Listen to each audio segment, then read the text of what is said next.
침례 요한은 그 자존심이 강하고 정말 교만한 유대인들이 그의 면전에 와서 죄를 고백하고 죄사함의 침례를 받은 그런 대단한 인물입니다. 그리고 그 유대인들을 향해서 이 독사의 자식들아, 누가 너희더러 아브라함의 자손이라 하느냐, 그런 말을 내뱉어도 유대인들이 꼼짝 못하고 그 책망을 들을 만큼 정말 대단한 사람이었습니다. 오죽하면 성전에 가서 속죄제사 드리는 것을 마다하고 침례 요한에게 와가지고 죄사함의 침례를 받았겠습니까? 참 대단한 사람이면 틀림없다, 그런 생각이 듭니다. 어떻길래 그 사람이 그렇게 자존심이 강한 유대인들이 면전에 와서 죄를 자복하고 죄사함을 그에게 바랄 수가 있는가? 성경에 보면 우선 그래요. 의식주가 달랐습니다.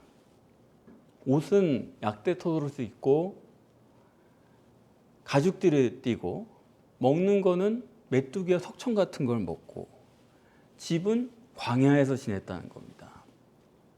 물질 생활이 청빈할 뿐만 아니라 또 그는 금욕주의자였던 것 같아요. 여기 33절에서도 잠깐 나오지만 포도주도 마시지 않고 자신의 욕구를 상당히 억제한 사람인 것 같습니다.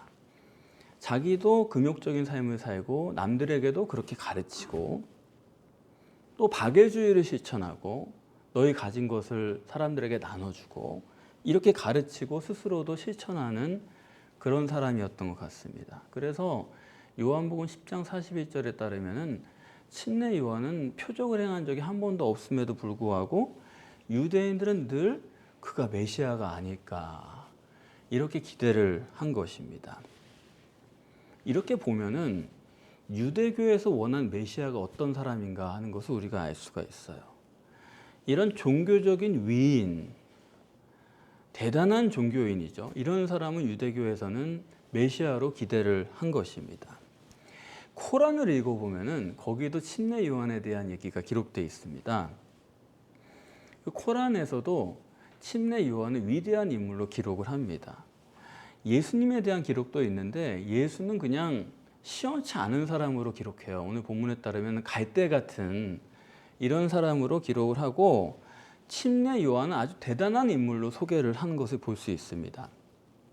이런 걸 볼 때 회교가 어떤 종교인가 하는 것을 우리가 알 수가 있어요. 그 사람들이 알라신하면서 땅에 코가 받도록 이렇게 절을 하지만 실제로는 그 사람들이 생각하는 건 그런 눈에 보이지 않는 게 아니라 눈에 보이는 이런 종교적인 이런 기준을 가지고 있는 그런 사람들을 높게 평가하는 종교인 것입니다. 그러니까 회교는 어디까지나 가시적 결과 기준이고 절대로 종교 기준이지 영적 기준은 아니다 하는 것을 우리가 알 수가 있어요. 그런 종교입니다. 그러면 반면에 기독교는 어떠냐? 침례 요한에 대한 기독교의 평가를 보면 기독교가 어떤 종교인지를 우리가 알 수 있는 거예요. 회교는 예수님을 갈대 같은 존재, 보잘것없는 그런 선지자로 묘사를 했고 침례 요한을 왕궁이죠. 오늘 본문에 따르면 그런 분으로 묘사를 한 거 아닙니까? 그거에 비해서 기독교는 침례 요한은 또 갈대 같은 존재로 묘사를 한 거예요. 우리 교회에서는 제가 여러분들에게 침례 요한에 대해서 많이 설명을 드리고 예수 그리스도의 길을 예비한, 다시 말하면 침례 요한이 없이는 예수도 없는 겁니다. 그렇게 중요한 존재로 저는 말씀을 드립니다만은 일반적으로 기독교에서 어때요? 여러분들이 우리 교회 오시기 전에 침례 요한에 대해서 뭘 들어보셨습니까? 간단하게 짚고 넘어가는 정도 아니에요. 그러니까 기독교에서는 침례 요한을 갈대 같은 존재로 보는 거고 예수 그리스도, 예수님을 아주 위대한 인물로 그렇게 묘사를 하는 겁니다. 그래서 새벽에 일어나셨으니까 우리도 새벽 기도하고 예수님은 가난한 사람들과 함께 하셨으니까 우리도 가난한 사람들 돕고 이런 식으로 예수님의 그 육체의 삶을 본받아야 된다. 다시 말하면은 회교에서는 침례 요한을 그렇게 보는 거고 기독교는 예수를 그렇게 보는 겁니다. 사람만 옮겨온 거예요. 다시 말하면 회교의 침례 요한이 기독교에 오면 예수가 된 겁니다. 그런 거지 둘이 다르지가 않아요. 무슨 얘기인지 아시겠어요? 둘 다 종교적 기준으로 사람을 보는 거지 영적 기준으로 보지 않는다. 그 점을 여러분들이 아셔야겠습니다. 그런데 오늘 본문에서 주님의 침례 요한에 대한 평가는 다른 거예요. 여러분들이 오늘 본문을 범상에 읽으셨는지 모르지만 주님은요, 침례 요한을 종교적인 위인으로 평가하지 않습니다. 위대한 삶을 산 사람으로 평가하지 않아요. 뭐라고 하시냐면 선지자로 평가하시는 거예요. 침례 요한은 선지자다. 종교인이라는 것과 선지자라고 하는 것은 전혀 다른 겁니다. 종교인은 뭐가 문제가 되냐면 그 사람 자체나 그 사람의 삶이 문제가 되는 거예요. 저분이 어떻게 사셨다, 저분이 어떤 인격이시다, 여기에 관심이 있는 게 종교인입니다. 그러나 선지자는 그 사람이 어떤 사람이고 어떤 삶을 살았고 그런 거는 전혀 관심이 없는 거예요. 아무 상관없어요. 그 사람이 하나님께서 주신 계시의 말씀을 잘 전했느냐, 그것만이 문제가 되는 것입니다. 그거 외에는 어떤 삶을 살았느냐, 청빈했느냐, 뭐 가족 관계가 어땠느냐, 이런 거는 아무런 평가의 대상이 되지 못하는 게 선지자예요. 그래서 선지자라는 그 말씀 자체가 예수님은 침례 요한을 평가할 때 영적인 평가를 하신 거지 종교적 기준이 아니다, 그런 말씀입니다. 이해가 되세요? 이 점은 오늘 본문의 이후의 해석에 아주 중요한 부분이에요. 선지자는 하나님의 말씀을 어떻게 전했느냐만이 중요한 문제예요. 그것이 주님이 보시는 침례 요한입니다. 그래서 이 사람이 여자가 낳은 자 중에 가장 위대한 인물이다, 이렇게 얘기할 때 이거 우리가 어떻게 해석하느냐의 차이가 있는 거예요. 종교적인 사람의 입장에서 보면은 위대한 인물이다, 그럴 때는 종교적으로 훌륭한 삶을 살았다, 삶이 아주 탁월하다, 이렇게 보면 되는 거고, 영적으로 그 사람을 볼 때는 이 사람은 가장 위대한 증거를 한 선지자다, 이렇게 평가가 나뉘어지게 되는 것입니다. 그렇지 않습니까? 그러면 침례 요한이 왜 모든 선지자 중에 가장 위대한 증거를 한 사람이라고 하시냐, 이 점을 우리가 생각해야 되겠죠. 침례 요한은 주님의 길을 예비했고 주님의 사역을 증거했고 주님에게 침례를 주는 사람입니다. 그러면 이런 일을 한 사람이 왜 그렇게 가장 위대한 선지자로 예수님 보시느냐? 선지자는 이스라엘 역사상 많아요. 모세도 위대했고 엘리야도 대단했고 기라성 같은 선지자들이 많은데 왜 주님께서는 그 사람들 다 내버려 두고 표적을 행한 적도 없니 침례 요한을 가장 위대한 선지자라고 보시느냐? 여러분들은 왜 그렇다고 생각을 하세요? 왜 이 사람이 이렇게 여자가 낳은 자 중에 가장 위대한 인물입니까? 예수님께서 그런 말씀을 하신 적이 있죠. 너희가 성경에 대해서 상고하거니와 이 성경은 곧 나에 대해서 증거한 것이니라. 구약 성경은 예수님에 대한 얘기예요. 선지자들은 예수님에 대한 얘기를 한 것입니다. 모세건 엘리야건 아모스건 그 선지자들은 다 예수님을 증거한 거예요. 그런데 멀리서 증거한 거예요. 간접적으로 한 거예요.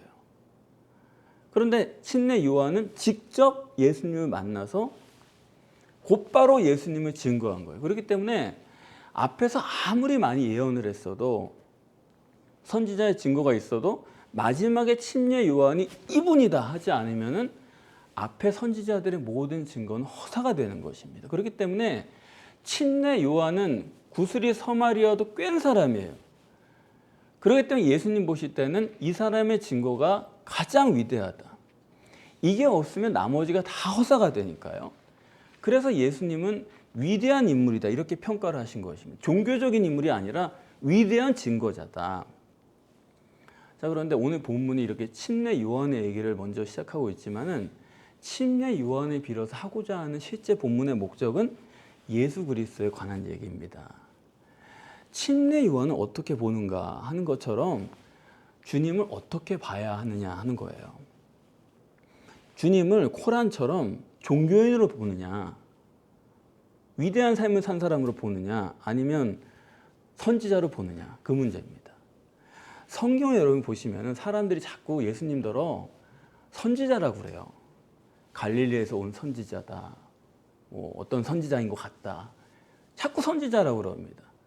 그래서 그거를 예수님은 못 알아보네, 선지자라고 그러네, 그렇게 볼 수도 있지만 성경이 말하고자 하는 건 뭐냐면 예수님은 선지자로서 봐야 된다, 그거예요. 사실은 백성들이 그걸 감지하고 있었다, 이겁니다. 그 성경의 시각이 그래요. 다시 말하면 메시아죠.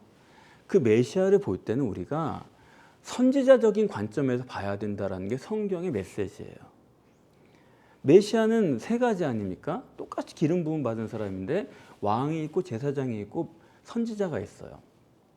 메시아인데 그분을 볼 때는 왕으로 보지 말고 제사장으로 보지 말고 선지자로 봐야 된다라는 게 성경의 메시지입니다. 왕도 제사장도 선지자도 다 메시아로 해석할 수 있는데 뭐가 다르냐? 제사장은요, 이미 정해진 것을 그냥 행하는 사람입니다. 그렇지 않습니까? 어제도 했고 100년 전에도 했던 거를 오늘 그대로 그 예식을 진행하는 사람이에요. 그런 거지 하나님이 주신 말씀을 오늘 들어가지고 그걸 전하는 사명을 받은 사람은 아니에요. 그리고 제사장은 원래 아론의 집안의 사람입니다. 이미 그 사람의 위치는 정해져 있어요. 대대손손 그런 사람이에요. 또 왕도 기름 부어서 세웠지만 이 사람이 하는 일은 뭐냐면 인간사 다스리는 겁니다. 사람 통치하는 일이에요. 하나님의 말씀을 전하는 일이 아니에요. 그래서 실제로 하나님의 계시의 말씀을 증거하는 그 사명을 가지고 있는 사람은 선지자뿐입니다. 그래서 주님은 어떤 분이냐면 하나님의 말씀을 전하러 오신 분이잖아요. 그래서 주님을 이해할 때는 우리가 선지자론으로서 주님을 이해해야 되는 거예요. 그게 바로 자꾸 성경에서 예수님은 선지자다라고 사람들이 말하는 그 메시지입니다. 선지자는 이중 존재를 가장 잘 드러내는 분이에요. 이중 존재를 가장 잘 계시합니다. 선지자는요, 겉사람을 볼 때는 볼 게 하나도 없는 사람이에요. 제사장은 멀리서 봐도 제사장이에요. 왜? 제사장 옷을 입고 있잖아요. 왕은 누가 봐도 왕이에요. 왕처럼 옷을 입고 있으니까요. 그런 분이구나. 존경스럽습니다. 높은 분입니다. 그런데 선지자는 저기서 걸어와도 아무도 모르는 거예요. 자기가 선지자라고 말하기 전까지는. 선지자는 겉사람은 볼 게 없는 사람이에요. 또 그의 인격이나 그의 삶도 관심의 대상이 아닙니다. 그렇기 때문에 선지자는 속은 안 봐요. 겉만 봐요. 그런데 핵심은 속이에요. 그래서 이중 존재를 그대로 계시하는 게 선지자입니다. 모세는 하나님께 쓰임 받았죠. 근데 그 사람이 쓰임 받아서 그런 거지. 그전에는 어떤 사람이었어요? 처갓집에서 양치던 사람이에요. 목동이에요. 모세는 육적으로는 가장 천한 사람입니다. 아모스 선지자도 목동이죠. 목동만 한 게 아니라 그 사람은 뽕나무로 쳤다고 그랬어요. 가난해가지고 농부 일까지 한 사람입니다. 그러니까 인간적으로는 볼 게 없는 사람이에요. 육적으로 가장 천한 사람입니다. 다만 하나님의 역사로 성령이 그에게 임해서 그 사람이 그 사명을 수행한 거죠. 그러니까 육체로는 볼 게 없어요. 그런데 속에 하나님의 역사예요. 그래서 이 이중 존재를 가장 잘 계시하는 것이 선지자입니다. 왕이나 제사장은 이미 다 혈통이에요. 어떤 의미에서 왕이나 제사장에게 기름을 붓는 거는 그거는 그냥 인증 절차에 불과한 거지 그 기름 부음이라는 게 그렇게 큰 의미가 있는 게 아닙니다. 그러나 선지자는 오늘 당장 기름 부음으로 성령이 임하는 거예요. 겉에는 보잘것없는 인물이지만 속에 성령이 들어있어요. 아무도 듣지 못하는 하나님의 음성이 그에겐 들려오는 겁니다. 속사람이에요. 그게 바로 선지자예요. 그래서 물론 예수 그리스도는 왕의 개념도 가지고 있고 제사장의 개념도 있습니다. 그러나 예수 그리스도 볼 때 우리는 선지자로서 봐야 되는 거예요. 그 관점에서 볼 때야 예수가 누구인지를 알 수 있는 겁니다. 다시 말하면은 하나님이 육신을 입고 이 땅에 오신 그 신인 메시아는 선지자죠. 겉사람은 육체요 보잘것없는 속사람은 황새가 들어있는 위대한 그런 존재가 선지자고 그게 바로 예수 그리스도예요. 그건 뭐냐? 우리도 똑같아요. 우리도 겉사람 육체는 뱁새밖에 안 되는데 속사람은 무한한 자유자인 초월적인 영이 들어있어요. 거기서 성령이 만나게 되는 위대한 역사가 거기서 이루어지는 것입니다. 그러니까 육체와 하나님이 합쳐져 있는 존재죠. 그게 인간이고 그게 예수 그리스도다 하는 것입니다. 두 번째로 이렇게 침례 요한이요 선지자로서 예수님을 규정하는 것은 예수 그리스도의 주체는 속사람이다 그런 얘기죠. 겉사람은 아무 보잘것이 없어요. 모세나 아모스 같은 사람이 그 사람이 하나님께서 쓰셨기에 망정이지, 아니 그 사람들이 그런 위대한 일을 감당할 수 있었던 것은 무슨 잠재력이 있어서가 아닙니다. 그건 인간적인 생각에 육체를 보는 사람들이 대기 만성이네, 잠재력이 이제 솟아났네 이런 식으로 해석을 하는 거지, 그 사람들 그런 일을 할 수 있었던 것은 자기에게 원인이 있질 않아요. 어디까지나 성령이 그에게 임하셨기 때문입니다. 따라서 선지자, 신이 메시아의 주체는 속사람이지 겉사람이 아니에요. 모세나 엘리야나 엘리사나 그 사람들이 위대한 일을 한 것은 자기가 아니다 이거, 자기 원인이 조금도 없다 이거예요. 그것은 전능하신 하나님이다. 그러면 이렇게 성경이 예수 그리스도를 선지자로서 말씀하려는 것은 겉사람은 어떤 역할을 하느냐, 이거 우리가 생각해 봐야 되겠죠. 겉사람, 여러분 겉사람이란 거는 짧게 말씀드리면 그건 전깃줄이죠. 여러분의 뇌는 사고의 주체가 아니라 영혼이 사고하고 그 사고를 흘려보내는 전깃줄이에요. 무슨 말씀인지 아시겠어요? 겉사람은요 아무 능력이 없어요. 전깃줄이 능력이 있습니까? 전력이 능력이 있는 거잖아요. 전력이 가야 얘기가 되는 거지. 전깃줄 자체는 의미가 없고, 전깃줄은 전력이 통과하는 통로일 뿐이에요. 물론 그 전선이 굵고 그러면은 뭐 좀 편한 게 있겠죠. 그러나 이중 존재 안에서 역사하는 성령의 역사가 어떠냐가 절대 문제인 거지, 인간의 육체는 하나님의 영이 역사하는 통로일 뿐인 것입니다. 전깃줄에 지나지 않는다. 그래서 여러분들이 여기까지 정립을 하시면은 예수 그리스도를 우리가 안다고 그럴 때 뭘 알아야 되느냐, 그게 또 분명해지는 거 아니에요? 예수 그리스도의 속사람을 알아야 되는 거고, 선지자를 알아야 되는 거고, 하나님의 독생자를 믿으면 우리가 영생을 얻게 되는 건데, 하나님의 독생자를 믿는다는 것은 그의 속사람을 믿는 것이지 겉사람은 전혀 아니다 하는 것입니다. 그러면 우리가 속사람을 믿을 때 어떻게 하면 속사람을 믿을 수가 있어요? 오늘 본문의 결론부터 말씀을 드리면은 그 비결은 분별력입니다. 24절, 25절에 갈대라고 하고 나오잖아요. 이 갈대가 무슨 얘기냐면은 사람의 갈대, 사람의 그 분별력이 제대로 안 돼 있다 그런 얘기예요. 약하다 이겁니다. 분별력이. 여러분들 오늘 본문을 읽으시면서 본문의 주제가 분별력이구나 그렇게 읽으셨어요? 뭐 읽으셨겠죠. 분별력은 우리가 있어야 될 능력 중에 하나가 아닙니다. 그렇게 생각하기 쉬워요. 그러나 여러분 분별력은 여러분의 정신활동, 육체활동 그 모든 것의 결정적인 요소예요. 분별력은 생명입니다. 분별력 없어 보세요. 잠깐 나갔다 교통사고 나는 겁니다. 분별력은 절대예요. 여러분 인생에서 분별력이 절대라는 거를 여러분 뼈저리게 인식하지 않으셨으면 우리 아직 멀은 거예요. 그렇지 않습니까? 믿음이 중요합니까? 분별력 없어 보세요. 그런 믿음 없는 이만 못한 거예요. 열심히 있습니까? 분별력 없으면요, 그런 잘못된 열심 없는 게 더 나아요. 지식이 많습니까? 많으면 뭐예요? 분별력이 없는데. 분별이 잘못된 지식은 그건 지식이 아닙니다. 여러분 꽤 순수하십니까? 분별력 없는 순수함이란 거는 이건 아예 못 봐주는 거예요. 그거는 분별 좀 해도 괜찮고 안 해도 괜찮고 그런 문제가 아니에요. 우리가 갖춰야 될 단 하나, 분별력이 빠진 아무것도 그거는 의미가 없는 거예요. 지금 그 결과가 드러나지 않았을 뿐이지 분별력이 없는 인생이다. 가치가 없는 겁니다. 사실은. 그렇지 않습니까?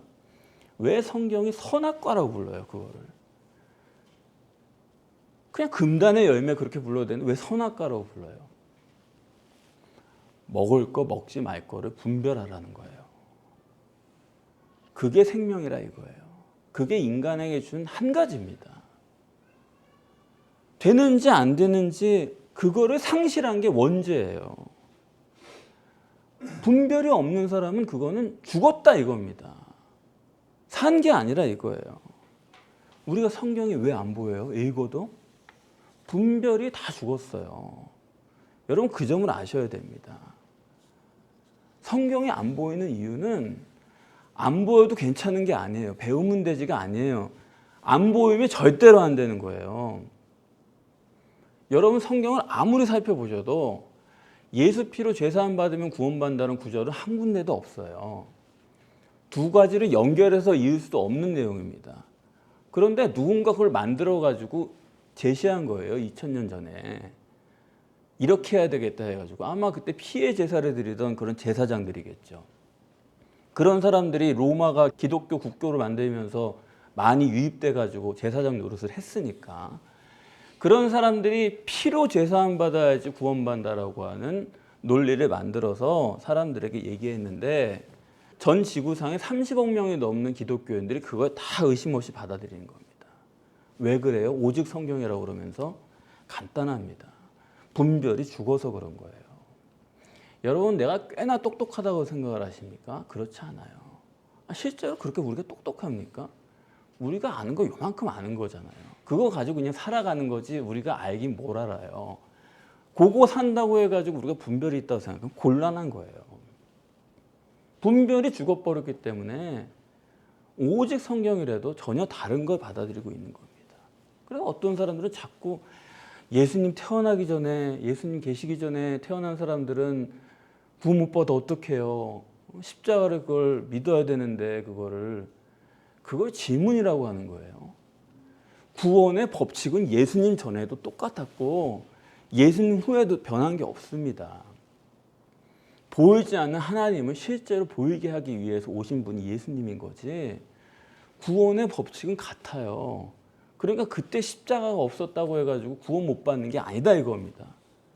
근데도 그게 생각이 한번 고정돼 버리니까 그전에는 어떻게 구원받았는지에 대한 전혀 안 보이는 거예요. 구약 성경에 그렇게 많이 써놨는데 제가 전에 부교육자로 있을 때 성경 공부반을 인도했는데 거기에 구원파 거기서 생활하던 분이 이제 교회로 들어와 가지고 이제 교회를 믿어보겠다 해가지고 성경 공부반에 온 분이 하나 있었어요. 제가 그분이랑 대화를 좀 하면서 참 왜 거기 가 있었는지 내가 알겠어요. 나는 그렇게 분별이 없는 사람은 나는 처음 봤어요. 나는 깜짝 놀랐습니다.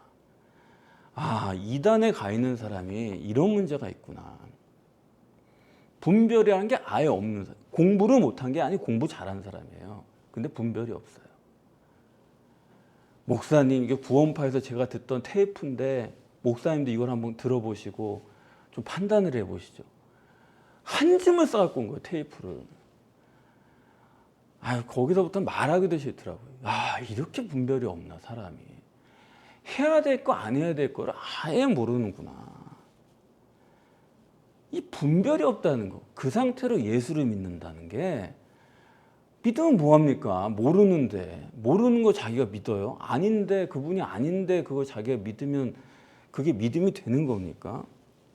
여러분 우리는 늘 분별력 때문에 고민을 해야 되는 거예요. 분별력이 감 떨어지듯이 있으면 떨어지는 게 아닙니다. 사람들이 세상 살면서 많은 것을 배우고 가르치고 그래요. 그러니까 성경도 배우면 되는 줄 알아요. 그런 문제가 아니거든요. 성경을 배워도 내가 그것을 분별을 못하면은 맹신 맹종밖에 안 되는 거예요. 이 사람이 이렇게 말하면 그거 맞는 거고 저 사람이 저렇게 말하면 그게 또 맞는 거고 계속 바뀌는 겁니다. 나는 뭐 말씀대로 산다고요? 그게 돼요? 아니에요. 각자가 고민해야 돼요. 각자가 갈등해야 돼요. 여러분 자녀한테 성경 가르치시면 되는 줄 아세요? 어떤 사람 말은 성경에 36,500가지 명령이 있다라고 얘기해요. 36,500가지 가르치면 다 되는 겁니까? 그거 가지고 어떻게 적용할지 여러분 다 가르치실 수 있으세요? 36,500가지 가르쳐 놓으면 또 내가 배우면 36,500가지 다 하십니까? 사람들은 그 중에서 몇 가지 자기가 할 수 있는 거 그거 골라가지고 하는 거예요. 성경에서 여자가 가르치지 말랬대. 저는 이제 보수 신학교를 갔거든요. 처음에 신학교를 가야겠다고 어머니가 서운하셔가지고 신학교를 가야겠다 알아봤는데 목사님께서 보수적인 신학교 가라는 거예요. 그런 게 있는지도 몰랐어요. 보수적이라는 게 뭔 말인지 처음 알았어요. 거기 갔는데 거기는 보수적이라서 성경에 여자는 가르치지 말랬다. 그러니까 여자 목사는 못해요. 거기 없어요. 그런 게. 그래서 거기서 배웠는데 또 신학생 중에 여학생들도 있어요. 너는 왜 왔냐? 그러니까 그냥 신학교가 궁금해서 왔대요. 어쨌든 여자 목사가 안 된다. 근데 학교에는 여자 교수님이 있어요. 아니 여자 교수한테 배워가지고 그 사람이 가서 말해요. 그 여자 가르치는 게 남자 가르치는 겁니까? 그러니까 그런 정도예요. 성경에서 머리에 뭐 쓰랬다. 그러니까 우리는 그거라도 지키자, 쓰자. 그런 정도를 가지고 우리는 하나님 말씀대로 산다. 요 한두 가지입니다. 그러니까 내가 죽었다라는 거를 사람들이 모르는 거예요. 유대교 자꾸 율법주의라고 뭐라고 그러는데 우린 율법주의 아니에요. 우리 다 율법주의예요. 성찬식에 왜 떡을 먼저 합니까? 하랬으니까요. 왜 예수님의 이름으로 기도합니까? 예수님이 하랬으니까요. 뜻을 모르고 생각도 안 해보고 시켜서요. 그게 바로 맹종이에요. 뭐가 달라요? 그게 유대교랑. 다 똑같죠. 내가 죽어 있다는 거를 정말 고민해야 됩니다. 하나님께서 처음 사람을 만드셨을 때는 산 사람으로 해놓으셨어요. 그 말은 뭐냐면 산 사람은 다 분별할 수 있는 사람이었다. 그런 얘기입니다. 다 분별할 수 있는 사람이었어요. 그런데 왜 그렇게 분별력이 있는 사람이 분별력 없는 사람이 돼버렸느냐 하는 것을 오늘 본문에서 말씀하고 있습니다. 왜 분별력을 상실했느냐? 아이들한테 피리를 불어도 춤추지 않고 애곡해도 가슴을 치지 않아요. 뭐냐? 자기 확신에 꽉 차 있는 겁니다. 마귀가 다른 거 하는 거 아니에요. 자기 확신 갖게 하는 거예요. 이게 전부다. 이 세상이 전부고 그런 식이죠. 진화론이고 예를 들어서 그런 식으로 사람에게 하는 이게 전부다. 어느 정도냐? 어느 정도 확신인 줄 아세요? 목숨을 걸고 너 먹으면 죽는다고 했는데도 목숨을 걸고 그 따먹을 정도의 그 확신을 마귀가 줘요. 경고를 해도 그걸 무시할 정도의 자기 확신에 차 있는 겁니다. 어느 정도냐? 아니 침례 요한도 여기 본문 보면 떡도 안 먹고 포도주도 안 마시고 그랬어요. 그랬더니 저거 귀신 들렸다. 그러고 또 예수님 보고는 저거는 먹기를 탐하고. 아니 어느 장단에 춤을 춰요? 도대체 어떻게 된 겁니까? 이 정도로 자기 확신에 꽉 차가지고 자기가 무슨 말하고 있는지도 모르는 거예요. 절대로 움직이지 않아요. 침례 요한이 말해도 꼼짝 않고 그 반대인 사람이 와서 얘기해도 꼼짝 않고. 저도 목회하면서 배운 게 뭐냐면 어떤 사람이 저에 대해서 이러쿵저러쿵 하는 거 변명하는 거 소용없다는 걸 전 배운 거예요. 그냥 기도할 따름입니다. 그러고 나면은 또 뭐 변명해봤자 그 다음 뭐 또 다른 거 가지고 트집잡는 거예요. 또 그 사람은 또 그렇대 이런 게 또 들려오는 거예요. 답답한 거죠. 여러분 성경에서 하나님이 뭘 가지고 펄펄 뛰는지 아세요? 선과 악의 문제가 아닙니다.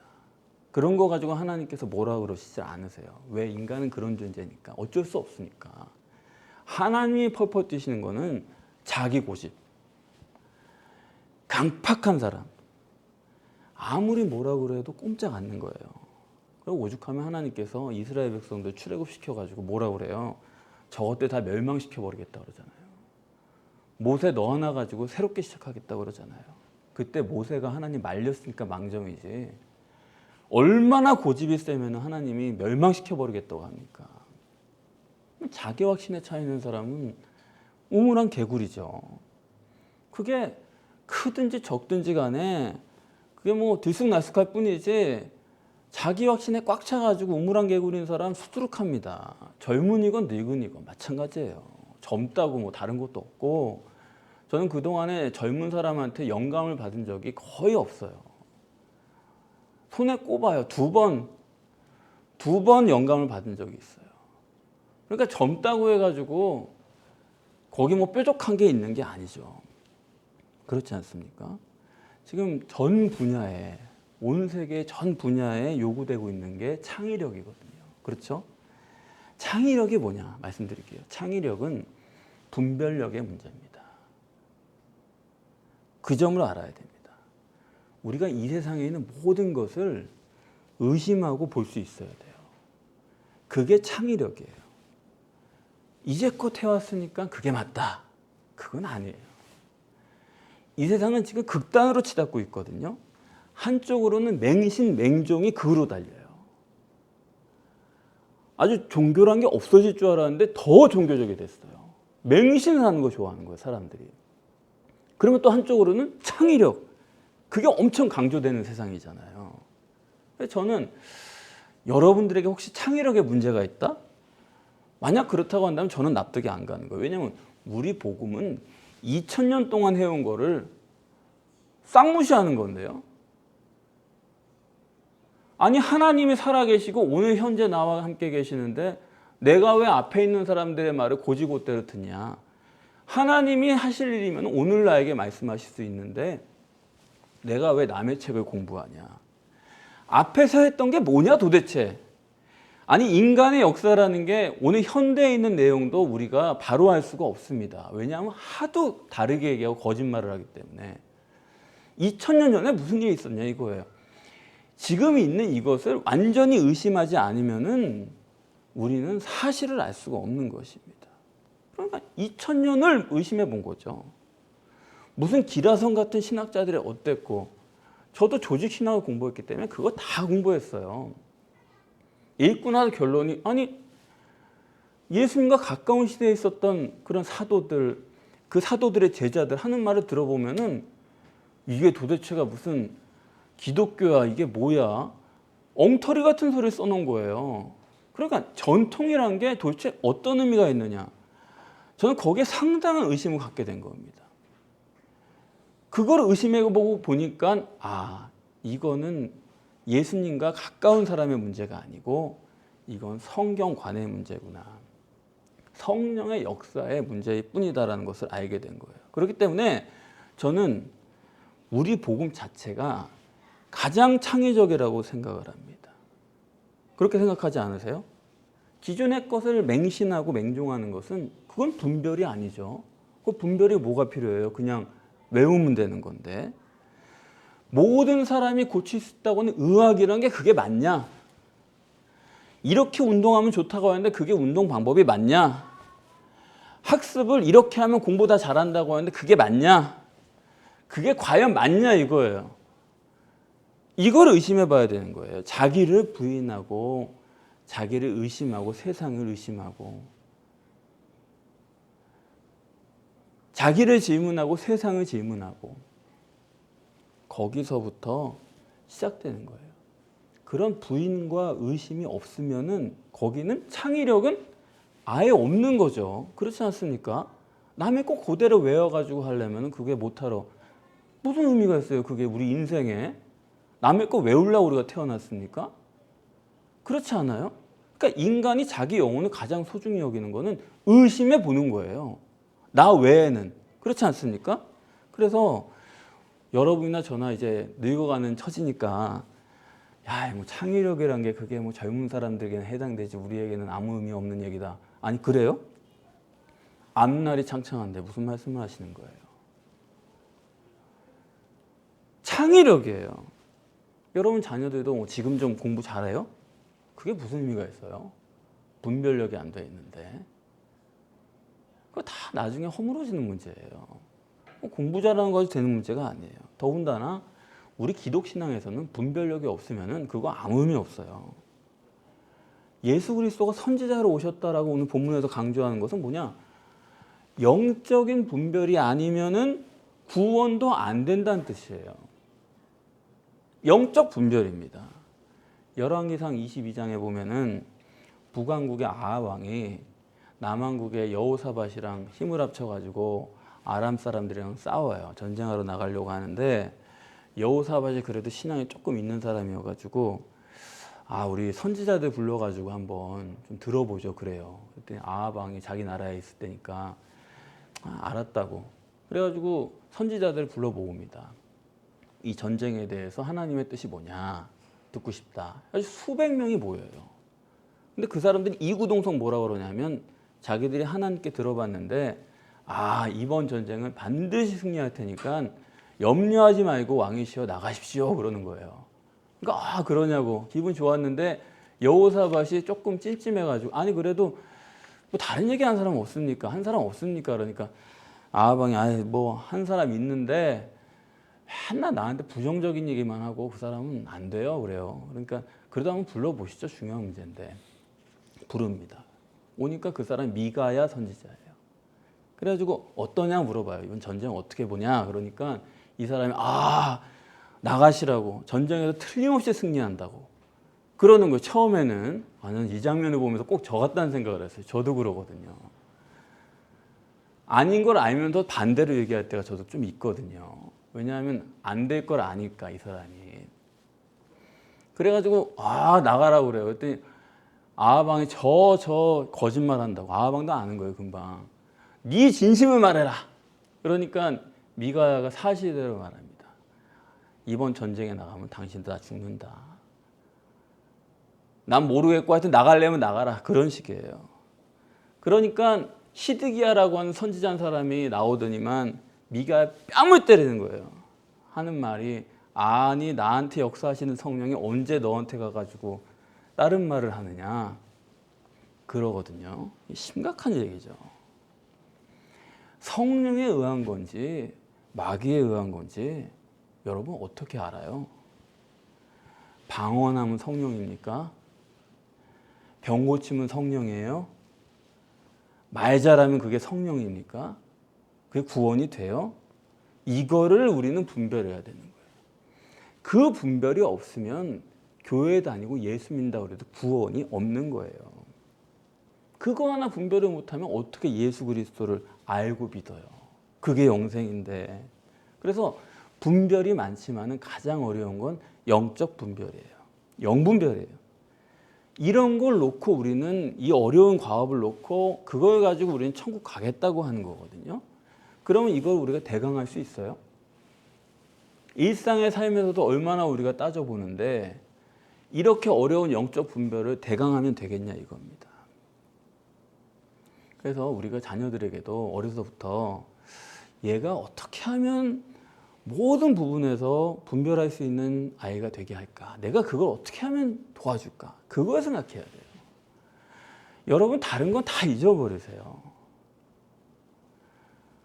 무슨 인사사고만 터지면 우리나라는 매뉴얼이 필요하다 항상. 왜 이걸 마련을 안 해놨냐. 매뉴얼 갖고 되는 게 아니잖아요. 아니 그 일본 사람들도 원전 터지니까 매뉴얼 다 있었는데 원전 터지니까 매뉴얼이 아무 소용도 없더라는 거예요. 각자가 살아남을 수 있는 분별의 능력을 가지고 있어야 됩니다. 그렇지 않습니까? 그러고 나머지는 그 다음이에요. 아이가 뜨거운 거 만지면 만지게 해야 되는 거예요. 엄마가 대신 만져주면 그 아이 앞으로 죽이는 거예요. 영성도 마찬가지입니다. 이런 심각성을 우리가 모르고 있다고 한다면 그건 큰 문제예요. 말만 성경의 진리라고 그러지 아니 실제로는 아니잖아요. 그렇지 않습니까? 인격이요? 분별 제대로 못하는 사람이 무슨 인격이 있어요. 자기가 아무리 뛰어난 것 같아도 분별 제대로 못하는 사람은 인격이 형편없는 거예요. 보나마나입니다. 어떤 사람이 성숙하다고요? 그건 분별의 성숙이에요. 분별이 없는데 무슨 그 사람 어디가 성숙해요. 저 사람은 어떻게 저러지? 라는 생각밖에 안 드는 거죠. 한국 엄마들이 자꾸 그런 분별은 놔두고 아이한테 뭐 해주고 이거 하라 저거 하라. 애가 멍청해져 가지고 죽는 거예요, 그게. 그러면은 어떻게 하면 우리가 분별력을 키울 수 있냐? 키워야 되잖아요. 이 점이 중요한 겁니다. 자, 하나님은 처음에 인간을 분별력 있게 창조하셨어요. 다 분별했어요. 그때는 뭐냐 하면 영이 육을 지배하던 때입니다. 영이 육을 지배할 때는 사람이 분별력이 있었어요. 다시 말하면 뭐냐? 시공을 초월하는 영의 역사가 결국 분별력의 관건이에요. 육이란 건요, 다 제한된 겁니다. 고정된 거예요. 그리고 심지어 지나가면은 사라질 것들이에요. 앞으로도 몰라요. 그러니까 육을 가지고 모든 걸 판단하는 사람은 그 앞에 요거밖에 못 봐요. 한 치 앞도 못 본다는 게 그런 얘기예요. 영이, 시공을 초월한 영이 육을 지배할 때만 분별이 가능하고, 적어도 정확하진 않더라도 영적인 것으로 분별하게 되면 그런 감이란 게 있거든요. 아, 이건 아니다. 아, 이거는 평강에 오는 거 보니까 이거는 맞다. 적어도 그런 감이라도 있어서 분별, 그건 영적인 거지. 근데 고정된 육신만 가지고서 세상적 기준으로만 분별을 하니까 눈앞에 있는 요걸 가지고서는 내가 나한테 이게 이득이냐 아니냐 요걸 가지고 생각을 하니까 분별이 있는 거예요, 없는 거예요? 아예 없는 거죠. 그렇지 않습니까? 그냥 죽었다 그러는 게 그런 거예요. 지금 안 죽은 거지 앞으로 죽을 거니까. 결과가 뻔한 거니까. 그래서 성경이 말하는 산자는 다른 게 아닙니다. 시공을 초월한 영이 나를 지배하는 거예요. 시공을 초월한 영의 판단력으로 육신과 세상을 바라보는 거예요. 그게 창의력이고 그리고 그게 예언이 되는 거예요. 영적인 지각을 가지고 오늘 말해요. 나중에 보니 그게 실제로 이루어진 그 말이 맞았네. 제가 한 번은 우리 딸이 결혼합니다. 영적인 지각을 가지고 결혼하면 안 되겠는데요. 아주 원수가 됐어요, 그분이랑. 제가 속으로 좀 실수했다는 생각을 했죠. 근데 순간적으로 그건 뭐 제가 어쩔 수 있는 게 아니에요. 제가 뭐 못하러 그런 얘기를 합니까? 그런데 그거는 지금 돌아봐도 하나님이 하셨다고 생각해요. 그거 지금 결혼하면 안 됩니다. 그랬더니 그분이 자기 딸이 뭐 별로인 사람이냐, 목사가 그런 식으로 보느냐. 원수가 됐는데 그러고 결혼하고 6개월도 안 돼가지고 이혼했어요. 영적인 분별력을 가지고 보면은 안 되는 건 안 되는 건데 그렇지 않습니까? 그래서 저 사람의 영성이 어느 정도인가 저는 봉사로 생각하지 않아요. 교회를 얼마만큼 다닌 직분자다 그런 걸로도 판단 안 해요. 영성이란 건 뭐냐? 그 사람의 분별력이에요. 분별력을 보면은 영성과 정비례해야 합니다.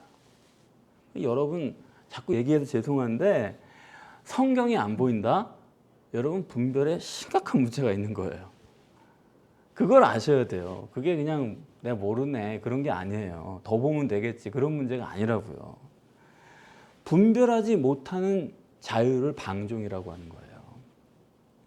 영이 육을 지배하는 자유다. 그건 얼마든지 자유를 누려요. 그런데 거꾸로 육이 영을 지배하는 건 방종이에요. 그건 안 되는 거죠. 저는 이 성경적 원리를 우리 자녀들에게도 그대로 적용하는 겁니다. 얘가 지금 영적으로 자유해서 한 거냐? 그러면 내버려둬요. 아무리 해도. 근데 육에 매여가지고 이런 거 주장한다. 그러면 그건 불어령 떨어지는 거예요. 그러려면 하지 마! 딱 그러는 거죠. 애들이 깜짝 놀라는데 그거 가지고 그렇게 서운해는 안 해요. 왜냐하면 나중에 생각해보면 또 아니까. 본문에서는 침례 요한이 위대한 선지자지만 하나님 나라에서는 가장 작은 자도 침례 요한보다 크다. 그렇게 말씀하시죠? 무슨 얘기입니까? 성령과 독방을 산 사람은 그 사람의 분별력은 이 세상에서 아무리 뛰어난 침례 요한 같은 사람의 분별력이 와도 그거는 상대가 안 된다 이거예요. 성령과 독방을 산 사람은 뭐 어떤 사람과 견주어도 분별력은 게임이 안 되는 겁니다. 분별이 안 되는 사람 지금 봐도 괜찮은 것 같죠? 조금만 있어 보세요. 그게 다 쓰레기가 되니까. 어떤 사람인지 다 나옵니다. 오늘 본문의 마지막 절에 가서는 이럽니다. 지혜는 자기의 모든 자녀로 인하여 옳다함을 얻느니라. 지혜다 그럴 때 우리 막연하게 지혜로워야 됩니다. 지혜롭게 하세요. 그러죠? 그런데 여러분 지혜가 뭐예요? 지혜가 한마디로 뭐예요?